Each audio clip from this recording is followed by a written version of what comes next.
नागपुर के मालवीय नगर में अयोध्या के भव्य राम मंदिर की प्रतिकृति बनाई गई है। यहाँ भी नागरिकों ने एकत्र होकर आरती और प्रसाद वितरित किए। इस दौरान हमारे प्रतिनिधि ने उपस्थित श्रद्धालुओं से बातचीत की और उनकी प्रतिक्रिया ली। अयोध्यामध्ये आज रामलल्लाचं आगमन झालेलं आहे। रामलल्लाच्या मूर्तीची प्राणप्रतिष्ठा झालेली आहे आणि हा ऐतिहासिक क्षण आज संपूर्ण जगाने अनुभवलेला आहे।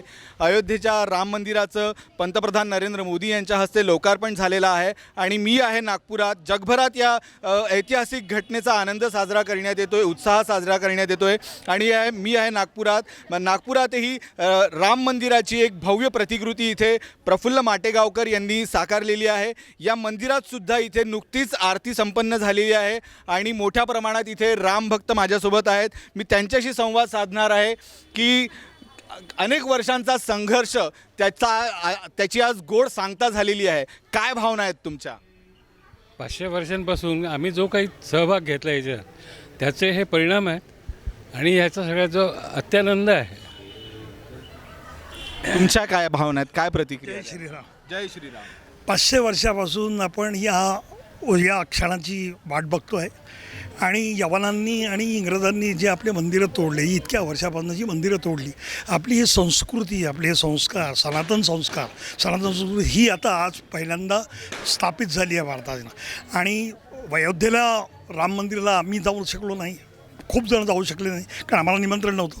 पण आपल्या नागपूरचे प्रफुल्ल माटेगावकर हे नुसते कलावंत नाही, संगीतकार नाही, गायक नाही, पण हे त्यांनी पूर्ण स्वतःच्या हाताने स्वतःच्या डोक्यांनी घडवून मेहनत करून त्यांचं इंजिनिअरिंग वापरून सुद्धा त्यांनी ही राम मंदिराची प्रतिकृती निर्माण केली। आणि त्याच दिवशी मी ठरवलं होतं की मी अयोध्येला तर जाऊ शकणार नाही, पण इथे राम मंदिरात आपण इथे रामाची प्रतिष्ठापना करूया आणि इथे सगळेजण येऊया। जय श्रीराम.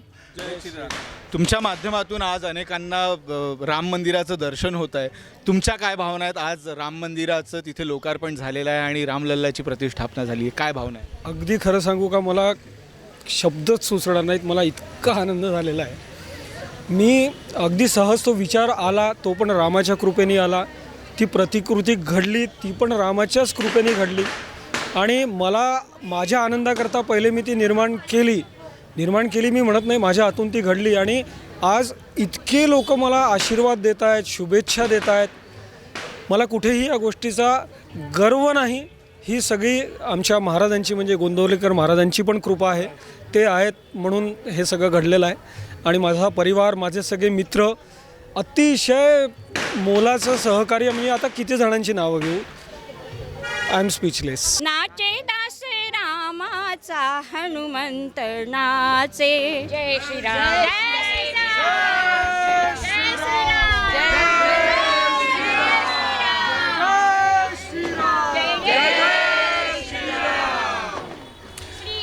याच आनंदात मालवीय नगरातून कॅमेरा पर्सन जितेंद्र खापरेसह मी निशांत, नागपूर।